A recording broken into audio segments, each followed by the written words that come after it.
সালামু আলাইকুম ওয়া রাহমাতুল্লাহি ওয়া বারাকাতুহু। আশা করি আপনারা ভালো আছেন। ওয়েলকাম করছি আরেকটি ব্লগে। তো আজকে আমি বিকেল থেকে ব্লগটি শুরু করেছি। মুরগির যে কলিজা ঘিলা আছে ওগুলো রান্না হচ্ছে আজকে রাতের জন্য। তার মধ্যে আমি আমার বেবিকে নিয়ে একটু বাইরেও গিয়েছি মার্কেটে। আজকে আমি কিছু কথা শেয়ার করব। আশা করি আপনাদের ভালো লাগবে। ভালো লাগলে অবশ্যই লাইক, শেয়ার এবং ফ্রেন্ডদের সাথে শেয়ার করে দিবেন এবং সাবস্ক্রাইব করে দিবেন। এতে করবে কি এবং ভিডিওটি লাইক করে দিবেন যাতে আমার ভিডিওটি অন্যদের কাছেও পৌঁছায়। তো এতটুকু সাপোর্ট করে দিবেন আশা করছি। তো যেটা শেয়ার করতে চাচ্ছিলাম সেই বিষয়টা আসলে সেলফ ডিপেন্ডেন্ট নিয়ে।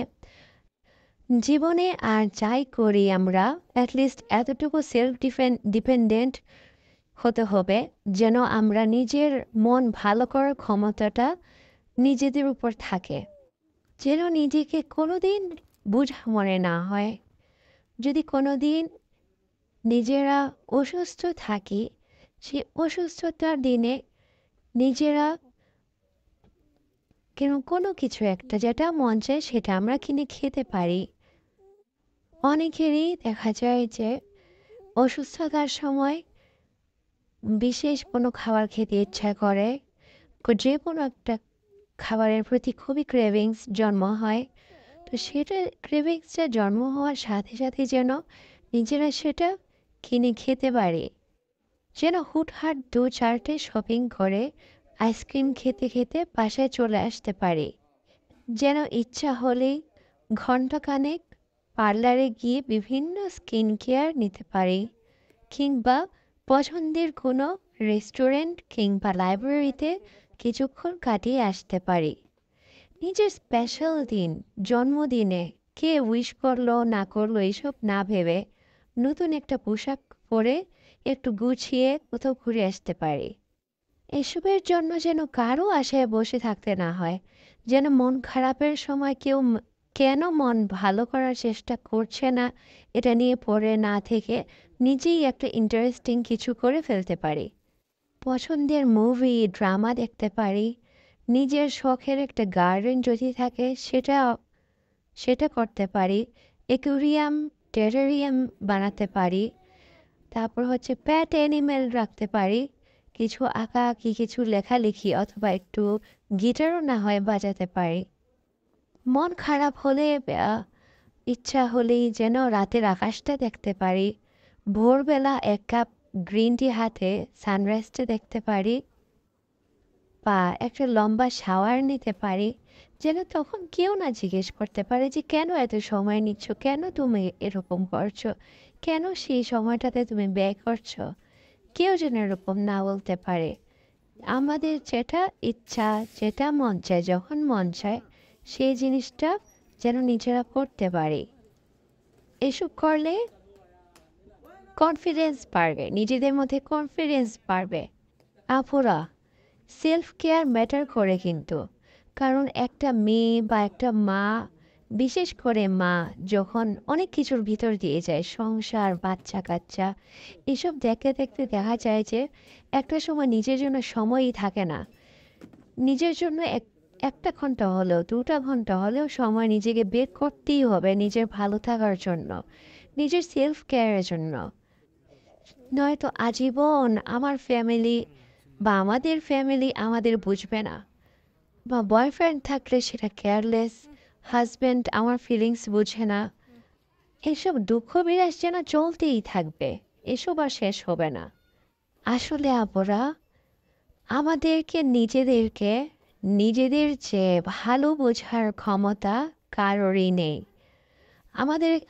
আমাদেরকে যেমন বুঝতে পারবো, আমাদেরকে বোঝার ক্ষমতাটা আমাদের ভিতরে যতটুকু আছে, এটা আসলে কাউকে বোঝানোর ক্ষমতা আমাদেরও নেই, এবং তাদেরও আমাদেরকে বোঝার ক্ষমতা এরকম নেই।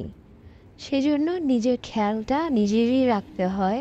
সেজন্য নিজেদের জন্য নিজেদেরই সময় বের করতে হবে। কেউ এসে বলবে না যে তুমি এই জিনিসটা করো, এই পছন্দের জিনিসটা করো। এই পছন্দের জিনিসটা করলে তোমার ভালো লাগবে। তোমার কি করলে ভালো লাগবে, কি করলে খারাপ লাগবে, এই বোঝার ক্ষমতাটুকু আসলে নিজেদের ছাড়া আসলে কারোরই নেই। তাই আপুরা আমি বলবো, নিজেদের জন্য সময় বের করে নিজেদের জন্য কিছু করা উচিত। সেলফ বলে যে জিনিসটা আছে, সেই জিনিসটা আসলে নিজেদেরই করতে হয়। সেটা নিজেদেরই বের করা উচিত। তবেই দেখা যাবে যে আমরা আমাদের বাচ্চাদের, আমাদের স্বামীদের, আমাদের পরিবার, সংসার সবকিছুর থেকে সুন্দরভাবে মন খুশি রেখে আমরা তাদেরকেও ভালো রাখতে পারবো। মনের কথাটুকু শেয়ার করলাম আপুরা।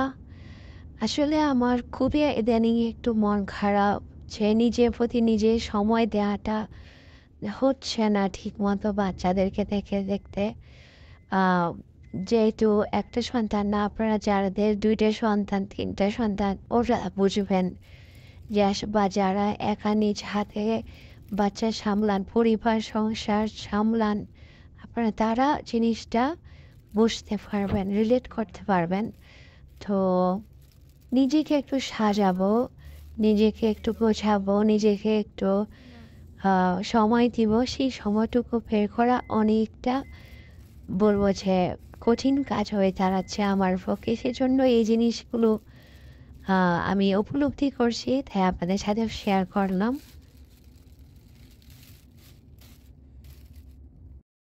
এই ড্রেসটা আমি আমার বেবির জন্য নিয়েছি। ম্যাটেরিয়ালটাও অনেক সফট এবং খুবই আম মোলায়েম। তো এজন্য আমি আমার বেবির জন্য নিলাম। আর কটনের মধ্যে আরকি। এখানে ৩টা এরকম সক্স নিয়েছি। ম্যাটেরিয়ালটাও অনেক সফট এবং একটু মানে ইয়ের মধ্যে নিয়েছি, মোটা কটন আরকি।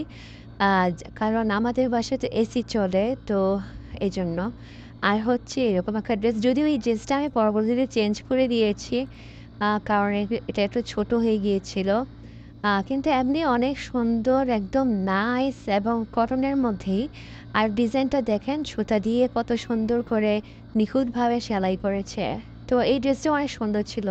আর এই ড্রেসটাও না চেঞ্জ করে দিয়েছি। আসলে এটা মাঝখানে চেইন আছে তো, কারণ চেইন থাকলে দেখা যায় যে অনেক সময় বাচ্চাদের গলার মধ্যে আটকে যায় বা এরকম আর কি। তো ব্যথা পাওয়ার সম্ভাবনা আছে। তো সেজন্য আমি এটা চেঞ্জ করে দিয়েছি। আর নিচে একটা গেঞ্জি ছিল এরকম। তো গেঞ্জিটা আবার অনেক সুন্দর। গেঞ্জিটা দিয়েও চালায় দিয়ে যেত, কিন্তু আসলে উপরটা সহ না নিতে চাইনি আরকি। তো এই তো, কিন্তু অনেক সফট এবং খুবই কমফোর্টেবল এই ড্রেসটাও ছিল। এই তো।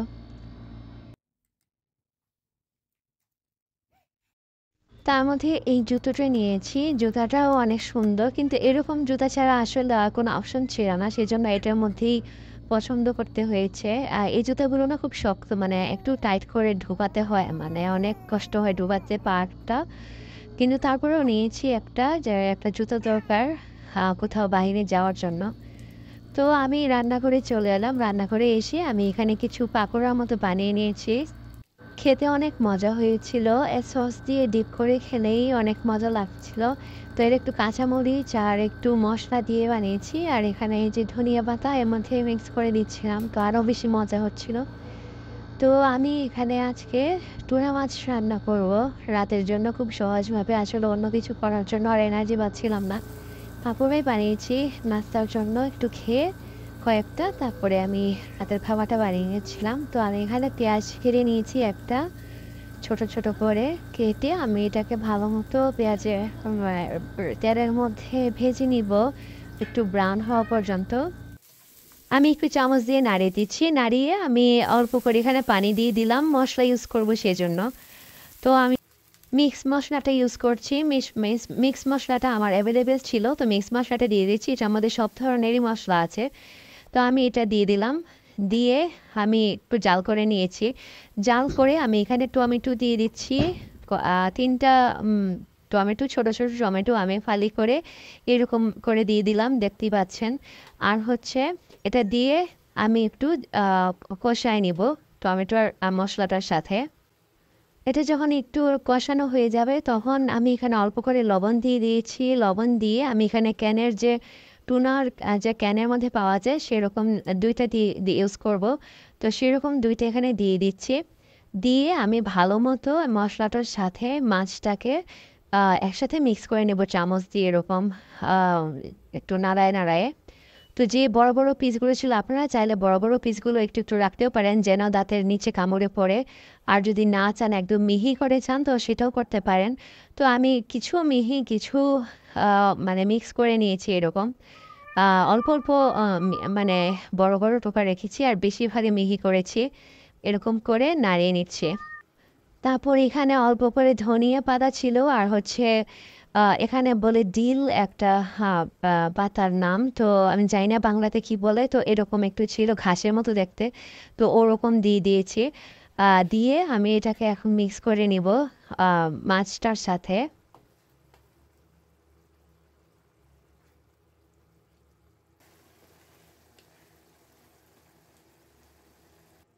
তো এখানে আমি আরেকটু ধনিয়া পাতা উপর থেকে ছিটিয়ে নিচ্ছি। ধনিয়া পাতা আসলে বেশি আমার কাছে মজা লাগে। ধনিয়া পাতার ঘ্রাণটা তো অনেক সুন্দর। তো এই তরকারিটাতে পুরো ধনিয়া পাতার ঘ্রাণটা ছড়িয়ে গিয়েছিল। তো আমি উপর থেকে একটু ছিটিয়ে দিলাম। দিয়ে আমি একটু, একটু করে নাড়ায় নিব। হয়ে গেল মজাদার টুনা মাছ টমেটো দিয়ে। এত ইয়াম্মি হয়েছে কি বলবো আসলে এটা না খেলে বোঝাই সম্ভব না। আর অনেক ডিলিশিয়াস ছিল। তো আপনারাও বাসায় ট্রাই করবেন টুনা মাছের এরকম তরকারি। আশা করি আমার সাথে শেয়ার করবেন যে কেমন লেগেছে। কমেন্ট বক্সে জানাবেন। তো একটু লেট নাইটে আমি একটু ডেজার্ট ছিল। এই ডেজার্টগুলো একটু প্লেটের মধ্যে নিয়ে আমি একটু টেস্ট করছি। এগুলো আসলে গতকাল আগে কিনেছিলাম। তো ফ্রিজে রেখে দিয়েছিলাম। তো এখানে আমি ডেজার্টগুলো প্লেটে নিয়েছি। তো এগুলো টেস্ট করব। তো দেখতেই পাচ্ছেন চিজ কেক আছে। তারপর হচ্ছে বাসবুসা এখানে সৌদি আরবে জানি না কোন দেশের খাবার তো বাসবুসা আছে। ওগুলো একসাথে খাবো। তো আশা করি আমার আজকের ব্লগটি ভালো লেগেছে। ভালো লাগলে লাইক, শেয়ার এবং সাবস্ক্রাইব করবেন। আল্লাহ হাফেজ।